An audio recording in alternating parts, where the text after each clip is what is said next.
안녕하세요. 저는 아들과 귀여운 손녀가 함께 살고 있는 할머니입니다. 제가 집에 혼자 있는 시간이 많아서 이것저것 찾아보다가 이곳을 알게 된 후부터는 여기에 올라오는 사연들을 자주 듣곤 했는데요. 청취자였던 제가 사연의 주인공이 될 거라곤 상상도 하지 못했어요. 이곳엔 정말 다양한 주제의 이야기들이 많더라고요. 부부 사이에 있었던 이야기도 있고 시댁과 며느리 사이에 있었던 이야기도 있고요. 저는 며느리와 있었던 일에 대해 이야기해보려고 하는데요. 그때 일만 생각하면 아직도 아들에게 미안하다는 마음뿐이에요. 아들이 저 때문에 며느리와 이혼을 하게 된 것 같다는 생각이 들었거든요.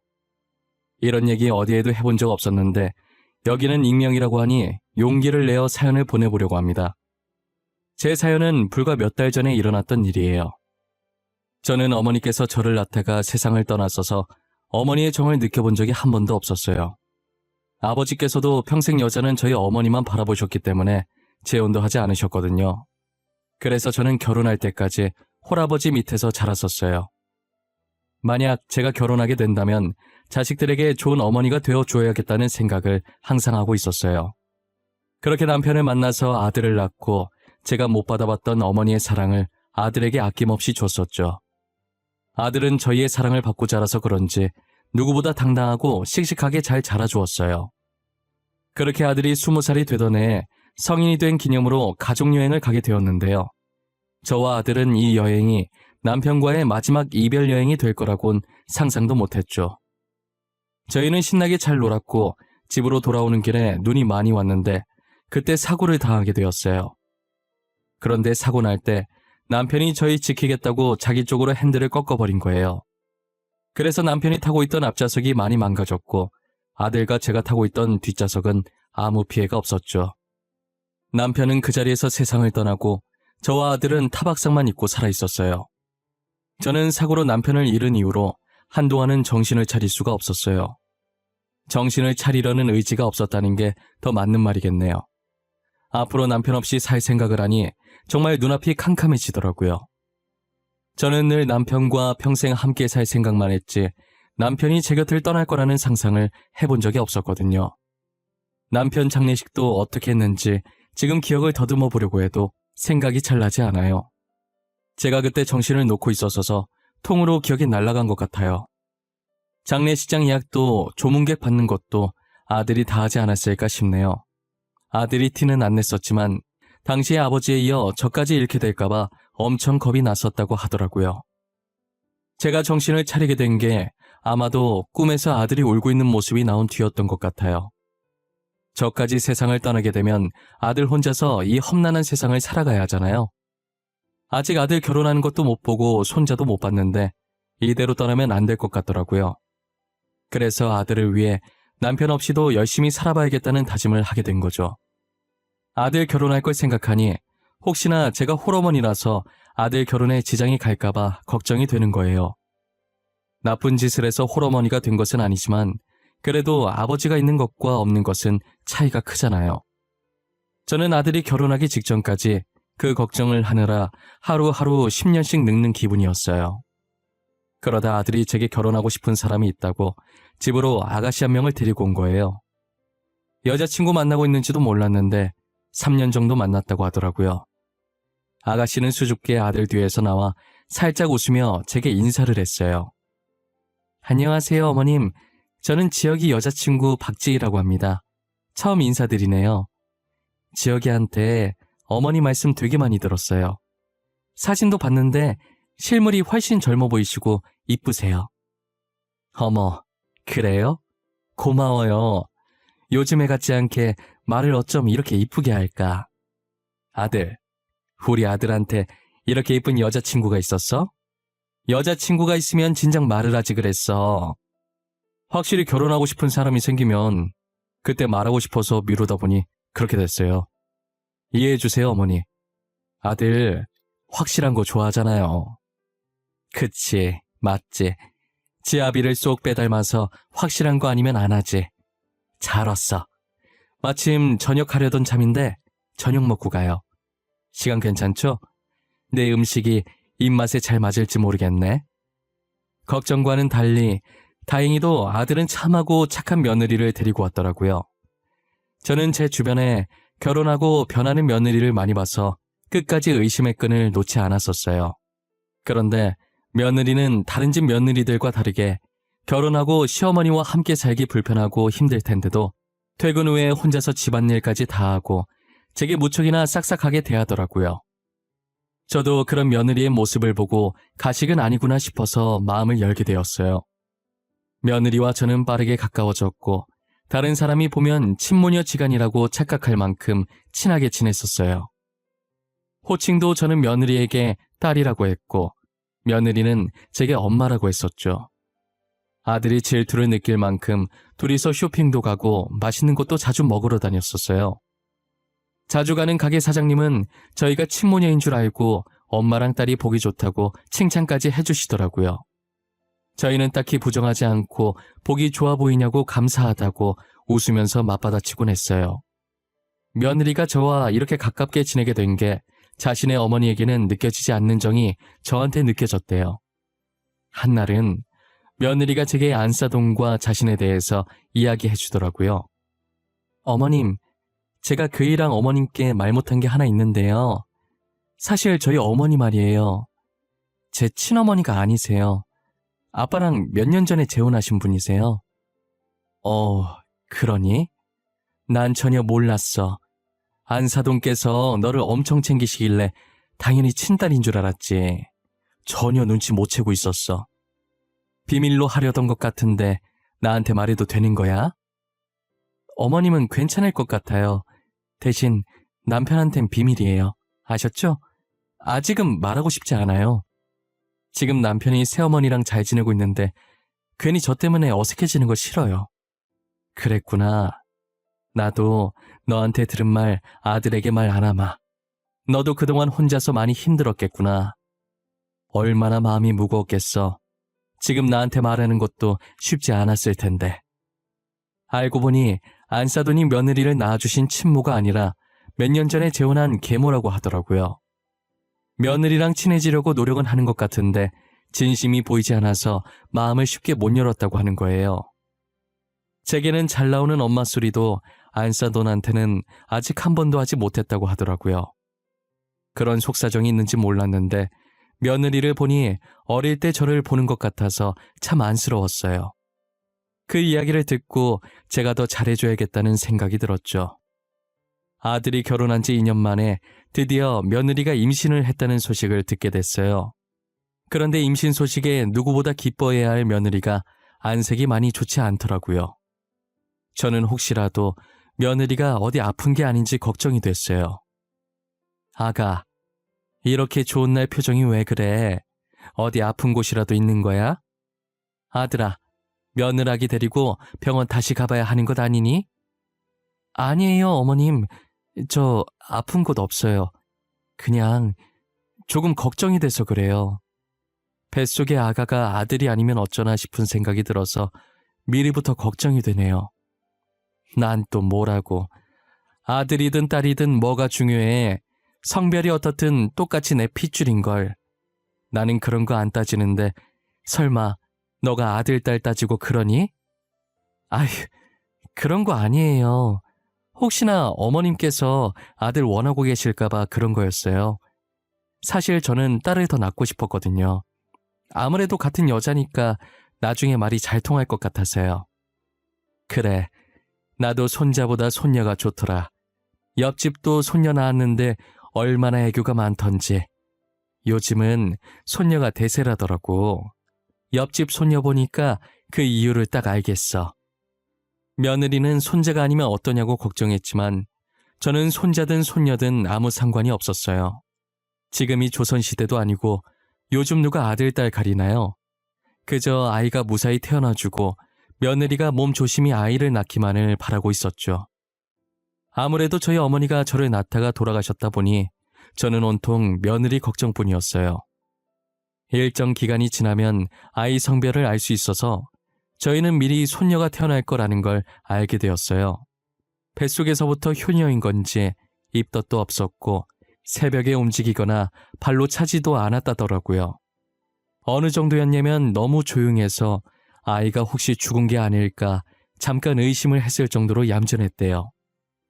뱃속에서도 얌전했던 손녀는 태어나서도 밤낮 잘 지키면서 잤고 잘 울기는 했지만 그만큼 금방 그치고 그마저도 밥 때나 기저귀 갈 때 잠깐이지 그거 아니면 잘 울지도 않았었어요. 손녀가 얌전한 덕분에 저는 혼자서 애를 보고 아들네는 데이트를 자주 보냈었어요. 그러다 보니 자연스럽게 저는 손녀와 있는 시간이 많아졌고 손녀도 크면 클수록 며느리보단 저를 더 많이 찾았죠. 아무래도 손녀가 며느리보다 저와 붙어있던 시간이 훨씬 많다 보니 며느리가 자신을 낳아준 엄마긴 하지만 저만큼은 편하지 않은 모양이더라고요. 손녀는 엄마 아빠 먼저 말하는 다른 아이들과 다르게 할머니를 제일 먼저 말했었어요. 며느리는 엄마라고 먼저 말하길 기대했는데 할머니라고 먼저 말하니 서운한 기색이 역력하더라고요. 괜히 제가 미안해지고 눈치가 보이는 순간이었어요. 그래도 며느리는 금세 표정을 풀고 손녀가 천재라서 할머니를 먼저 말한 거라고 좋아하는 거예요. 좋은 게 좋은 거라고 저는 며느리 기분 좋게 해주고 싶어서 맞는 말이라고 열심히 맞장구를 쳐주었죠. 그렇게 시간이 흘러 손녀가 초등학교에 입학하는 날이 다가온 거예요. 처음 학교 가는 날인데 하필 아들과 며느리가 둘 다 바빠서 저 혼자 입학식에 참석하게 되었어요. 손녀 손을 잡고 둘이서 도란도란 학교를 가고 있었는데 학교에 다 와가서 사고가 난 거예요. 다행히 제가 사고가 나던 순간 손녀를 안고 있어서 손녀는 다친 곳이 없었어요. 다만 제가 충격을 다 흡수하면서 다리를 좀 심하게 다치는 바람에 일어날 수가 없었죠. 병원에서는 생각보다 심하게 다쳐서 앞으로는 두 발로 걷지 못할 거라고 하더라고요. 결국 저는 남은 인생을 휠체어에 앉아서 지내야 하는 신세가 되었죠. 입원을 하면서 재활치료를 해보긴 했지만 제가 나이가 있어서 그런지 몸이 마음처럼 움직여지지가 않아서 결코 쉽지 않더라고요. 어차피 살 만큼 살았기 때문에 두 발로 다니는 건 포기를 하려고 했어요. 그런데 손녀가 학교 마치고 병실로 찾아와서 제 손을 꼭 잡고 말을 하더라고요. 할머니, 나 구해주다가 이렇게 아픈 거지. 내가 안 아프게 호해줄게. 나는 할머니 없으면 못 살아. 그러니까 앞으로는 아프지 마. 나랑 평생 살아야 돼. 알았지? 그래. 내가 이렇게 이쁜 손녀딸 두고 어떻게 아파? 아파도 참고 우리 손녀랑 오래오래 살아야지. 할머니 금방 나을 거니까 걱정하지 말고 엄마 아빠 말 잘 듣고 학교도 잘 다녀야 한다. 응, 나 학교 잘 다녀. 친구도 대빵 많이 사귀었어. 걱정하지 마. 다리 다 나으면 우리 같이 놀러 다니자. 할머니랑 놀러 다니는 게 세상에서 제일 좋아. 그럴까? 우리 강아지 때문에 빨리 나아야겠네. 할머니 열심히 치료받고 얼른 나을게. 할머니 다리 괜찮아지면 손잡고 소풍 갈까? 가고 싶은 곳 있으면 생각해놔. 저는 손녀의 한마디 말에 다시 힘을 내보기로 했어요. 그런데 며느리가 점점 저를 대하는 태도가 변하기 시작하는 거예요. 처음엔 병간호를 잘해주는 것 같다가도 얼마 지나지 않아 저를 돌봐줄 간병인을 고용했더라고요. 그래도 누군가 돌봐주는 사람이 없는 것보다는 나아서 아무 말 하지 않았었어요. 며느리는 간병인을 고용한 뒤부터 제 병실에 잘 오지 않았어요. 저는 괜히 스트레스 받기 싫어서 회사가 바빠서 어쩔 수 없이 못 오는 걸로 생각하기로 했죠. 제가 퇴원을 한 뒤에 저를 돌봐줄 사람이 없어서 며느리가 단기간 휴직계를 냈더라고요. 어디서부터 잘못된 건지는 몰라도 며느리는 저를 없는 사람 취급하기 시작했어요. 가족들이 없을 땐 밥도 안 차려줘서 저는 점심을 늘 굶었다고 생각하면 돼요. 배고파도 제가 일어나서 요리를 할 수 없는 노릇이니 참고 있을 수밖에 없었죠. 며느리가 밥 안 차려주는 건 약과였어요. 밥이야 점심 잠깐 참고 아들 퇴근하면 같이 저녁을 먹을 수 있는 거니까 괜찮았는데 저를 전염병 환자 취급하면서 손녀가 제 옆으로 오려고 하면 못 가게 막더라고요. 밥 안 주는 것보다 손녀 가까이 못 가게 하는 게 더 서러웠어요. 손녀는 영문도 모른 채 저한테 오겠다고 떼쓰고 며느리는 막고 있고 난리였죠. 저희 아들은 아무것도 모르고 제가 가뜩이나 다리 다쳐서 속상한데 손녀 때문에 더 힘들까봐 제 눈치를 보면서 손녀를 안고 방 안으로 들어가더라고요. 그런 생활이 계속되다 보니 정말 한동안은 서러움의 연속이었던 것 같아요. 저는 손녀를 구하다가 다친 것뿐인데 뭘 그렇게 잘못한 건지 모르겠고 자기 자식 지켜줘서 감사하다는 소리는 못할 망정 저러고 있으니 너무 서운했죠. 며느리한테 감사하다는 말 들으려고 손녀를 구한 것은 아니었지만 사람 대우를 안 하니 너무 화가 났어요. 처음부터 그런 사람이었다면 원래 그런 사람이니까 싶어서 아무 생각이 안 들 텐데 남이 봐도 친모녀 같은 사이로 지내다 한순간에 저렇게 돌변하니 저만 미칠 지경이더라고요. 그렇다고 이 사실을 아들에게 말해봤자 괜히 부부싸움만 날 것 같아서 말을 하지도 못했죠. 혼자 끙끙 앓으면서 매일 방에만 틀어박혀서 눈물을 흘릴 때가 많았어요. 이 나이 먹고 이렇게 살아야 하나 제 자신이 너무 한심하기도 했어요. 제 밥그릇은 제가 챙겨야겠다는 생각에 병원도 더 열심히 다니고 재활치료도 이 약물 구했어요. 인간의 강한 의지는 어떤 걸로도 막을 수 없다는 말이 맞나 봐요. 저는 재활치료를 해도 가망이 없어 보여서 앞으로 제 자신이 평생 못 걸을 줄 알았거든요. 그런데 아직 쩔뚝거리긴 하지만 휠체어를 안 타도 될 정도로 걸을 수 있게 되더라고요. 조금만 더 하면 괜찮아질 것 같은 희망이 보였었죠.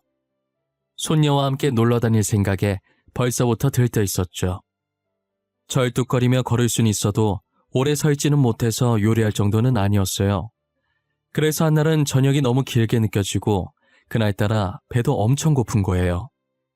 저는 배고픔을 잊어보려고 낮잠을 자고 있었는데 제가 자는 사이 손녀가 학교를 마치고 집에 일찍 와 있었나 봐요.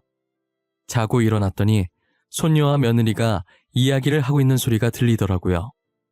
그런데 늘 조곤조곤하던 손녀가 평상시와 다르게 되게 큰 소리로 따지고 있는 듯이 말하고 있는 거예요. 점점 커지는 손녀 목소리에 무슨 일인가 싶어서 나가봤더니 며느리랑 손녀가 싸우고 있더라고요. 엄마는 어른이 돼서 왜 그렇게 이야기해? 내가 친구들한테 엄마 얘기하고 다니면 좋겠어? 엄마도 내가 그러고 다니면 기분 나쁠 거 아니야. 안 그래? 그렇다고 엄마 팔을 그렇게 세게 꼬집어? 그건 어디서 배워먹은 버릇이야. 내가 너 그렇게 가르쳤어? 네 할머니가 그렇게 가르치디? 할머니는 나한테 나쁜 거 안 가르치거든? 엄마도 화나면 나한테 그렇게 하잖아. 그래서 나도 엄마 나쁜 버릇 고치려고 꼬집었어. 왜? 안 돼? 엄마는 되고 나는 안 돼? 당연히 안 되지. 어떤 어린애가 어른 팔을 꼬집어? 그것도 자기 엄마를.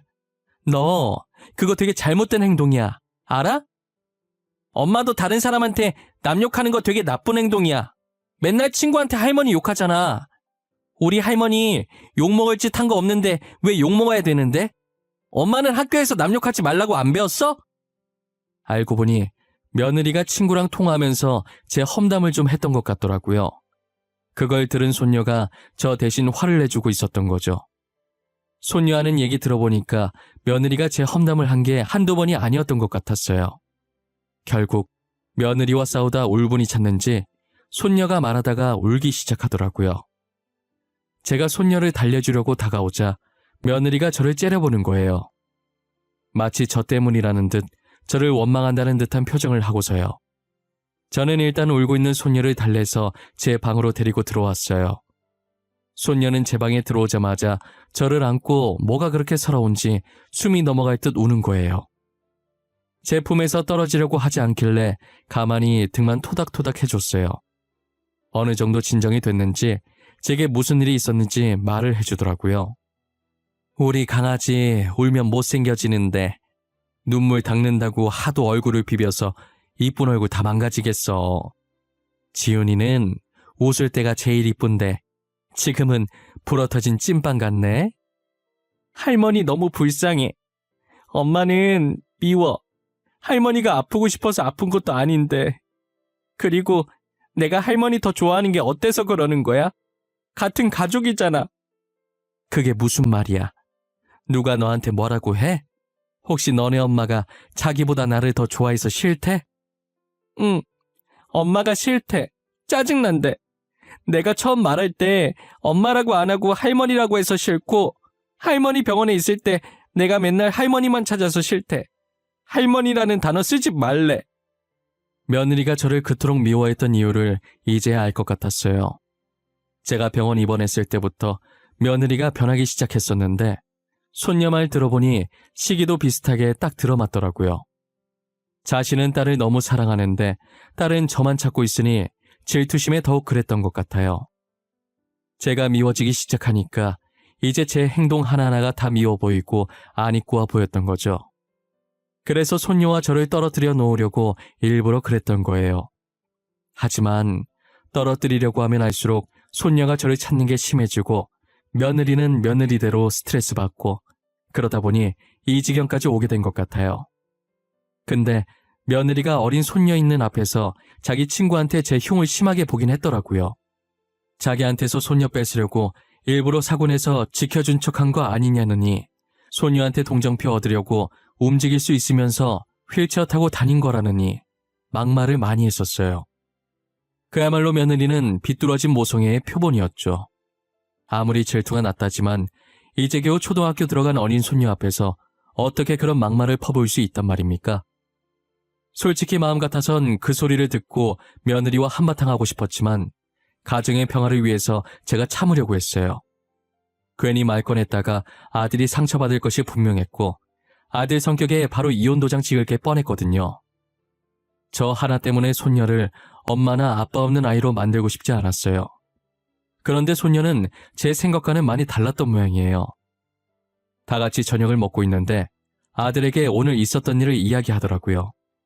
그동안 손녀가 제 험담을 많이 듣고 있었는데 제가 상처받을까봐 말을 안 꺼내다가 제가 모든 것을 알게 되니까 이왕 알게 된 거 아들한테까지 말을 한 것이죠. 아들은 밥을 먹다가 손녀의 말에 표정이 굳어져서 국을 뜨던 숟가락을 탁 하고 식탁에 놓더라고요. 와중에 손녀는 국이 자기 옷이랑 얼굴에 튀었다고 아들에게 짜증을 내고 있었고 아들은 손녀가 짜증내든 말든 아랑곳하지 않고 며느리를 째려보다시피 쳐다보고 있었어요. 식사 자리는 한순간에 얼음장 같은 분위기가 됐고 며느리는 어쩔 줄 몰라서 아무 말 없이 눈만 이리저리 굴리고 있더라고요. 당신이 한번 말해봐. 지금 지훈이가 나한테 한 말이 다 맞아? 사실이야? 사실인지 아닌지 입이 있으면 말을 해보라고. 진짜 맞아? 그게 여보 나는 진짜 지훈이를 너무 사랑해서 그랬어. 지훈이가 나만 봤으면 좋겠는데 계속 어머님만 찾잖아. 그래서 나도 모르게 그랬어. 당신 지금 그걸 변명이라고 하고 있는 거야? 지훈이가 어머니만 찾아서 그랬다고? 어떻게 고작 그런 이유로 어머니를 그런 식으로 말하고 다닐 수 있어? 난 내 딸을 너무 사랑한 죄밖에 없어. 엄마가 딸을 사랑하는 건 당연한 거잖아. 당신은 모성애 같은 거 죽었다 깨어나도 모를 거야. 모성애라 포장하려고 하지 마. 그거 모성애 아니야. 그게 어떻게 모성애야. 잘못된 집착이지. 당신이 하는 거 집착이라고. 아니나 다를까 아들 부부는 저와 손녀가 보는 앞에서 부부싸움을 하게 되었고 아들은 무섭게 며느리를 쏘아붙이기 시작하더라고요. 며느리는 곧 죽어도 제게 미안하다는 말을 하지 않았고 자신이 한 행동을 모성애라고 치부하더라고요. 결국 아들의 입에선 이혼이라는 단어까지 나오게 됐죠. 그만하자. 나는 어머니랑 따로 살 마음도 없고 너도 어머니한테 미안한 마음이 전혀 없는 것 같아 보이니까 더 이상 이렇게 같이 살 수는 없을 것 같네. 이혼해 우리. 이혼하자고? 싫어. 내가 왜 이혼을 해? 나 당신도 지훈이도 너무 사랑해. 우리 분가만 하면 다시 예전처럼 행복해질 수 있어. 그런데 이혼을 왜 해? 미안한데 지훈이도 어머니 많이 좋아하고 나도 분가할 마음이 전혀 없어. 그러니 어머니께 사과를 하던지 이혼을 하던지 둘 중에 선택을 해. 내가 잘못한 게 없는데 어머니한테 왜 사과를 해? 내가 대놓고 어머니한테 막말한 적도 없잖아. 내가 뭘 그렇게 잘못했는데? 대놓고 한 말이 아니면 잘못 아니라는 거야? 그럼 나도 다른 사람한테 당신 욕하고 다녀도 돼? 당신이랑 똑같이 그렇게 행동하고 다녀도 되냐고. 아니잖아. 당신도 내가 그러면 기분 나쁘잖아. 며느리가 반성할 마음이 전혀 없어 보이자 아들은 한숨을 쉬더니 고개를 좌우로 흔들더라고요. 아들은 며느리가 제게 사과 한마디만 했어도 이혼까지는 안 하려고 했을 거예요. 끝까지 사과를 안 하려고 하니 이혼밖에 답이 없다는 생각을 한 거죠. 아들은 손녀에게 엄마 아빠 따로 살게 되면 누구랑 살고 싶은지 물었어요. 손녀는 망설임도 없이 엄마랑은 안 살고 싶다고 말하더라고요. 손녀의 대답을 듣고 며느리는 바닥에 주저앉아서 대성통곡을 했어요. 결국 아들 부부는 합의 이혼을 하게 되었고 현재 손녀는 저희와 함께 살고 있어요. 아무래도 며느리가 손녀를 낳아준 친엄마니 따로 손녀를 만나는 것에 크게 관여하지 않았어요. 오히려 손녀가 며느리를 만나는 게 불편한지 계속 피하려고 하더라고요. 한날은 제가 손녀를 붙잡고 1시간 동안 얘기했던 것 같아요. 엄마가 딸을 너무 사랑해서 그랬던 거라고, 그러니 엄마가 만나자고 하면 만나주라고 타일렀죠. 못 본 사이 며느리가 많이 헬쑥해졌더라고요. 한때 제게 사람 취급도 안 하고 모진 말을 내뱉었던 며느리긴 하지만 마음고생을 많이 한 것 같아 보여서 마음이 너무 안 좋았어요. 만약 시간을 돌릴 수만 있다면 손녀가 태어나던 순간으로 돌리고 싶어요. 그때로 돌아간다면 손녀와 며느리가 함께할 수 있는 시간을 많이 만들어주고 싶어요. 그랬다면 아들 부부가 이렇게까지 되진 않았겠죠. 손녀가 며느리에게 따질 때부터 알아보셨겠지만 여전히 똑부러지고 씩씩하게 잘 자라주고 있어요. 그때나 지금이나 변하지 않고 든든히 제 옆을 지켜주고 언제나 제 편이었죠. 아들과 제가 싸울 일은 잘 없지만 가끔 사소한 마찰을 빚게 되면 무조건 아빠가 잘못한 거라고 그냥 미안하다고 하라고 애늙은이처럼 말하곤 해요. 그러면 아들이 또 제게 미안하다고 하고 싸움은 더 이상 크게 번지지 않고 웃어 넘기게 되죠. 요즘 학교에서는 말 잘하는 법 이런 걸 가르치는 건지 손녀가 말을 너무 잘해요. 맞는 말만 하니까 어쩔 땐 손녀 말을 듣고 숙연해질 때도 있다니까요. 손녀가 최근에 빠진 취미생활이 있어요. 그게 뭐냐면 학교에서 배워온 단어나 문제가 있으면 꼭 저한테 가르쳐줘요. 저는 아는 단어라도 모르는 척하면서 손녀 천재라고 치켜 세워주곤 하죠. 그럼 손녀는 어깨 으쓱하며 거만한 표정을 짓는데 그게 얼마나 귀여운지 몰라요. 아들이 최고라는 말도 이제는 다 옛말이에요. 요즘은 너도 나도 딸 낳고 싶다고 난리더라고요. 아무래도 아들은 조금 무뚝뚝하고 애교가 없잖아요. 분명 딸 같은 아들도 있겠지만 대개는 저희 아들처럼 그럴 거예요. 그리고 제가 아들도 키워보고 손녀도 키워보니 확실히 딸이 애교가 많고 말도 잘 통하는 것 같아요. 가끔 손녀가 없었다면 지금쯤 저는 어땠을까라는 생각을 하곤 해요. 아무리 생각을 해봐도 손녀 없는 저의 모습은 상상이 가질 않았어요. 예전엔 아들만 보고 살았다면 최근엔 손녀를 위해 사는 것 같아요.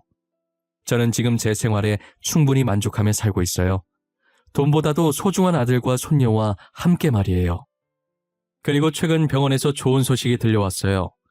재활치료를 조금만 더 하면 쩔뚝거리는 제 다리도 이제 예전처럼 돌아올 수 있을 것 같다더라고요. 사고 전 상태로 완전히 돌아갈 수는 없지만 일상생활은 가능한 정도라고 하셨어요. 그거라도 어디냐고 의사 손 꼭 잡고 감사하다고 펑펑 울었네요. 저는 앞으로도 치료 열심히 해서 남은 인생 아들과 손녀만 바라보면서 살아보려고요. 여러분들도 꼭 오래오래 건강하게 사셨으면 좋겠습니다. 살면서 건강만큼 중요한 건 없는 것 같아요. 지금까지 제 긴 이야기 들어주셔서 진심으로 감사합니다.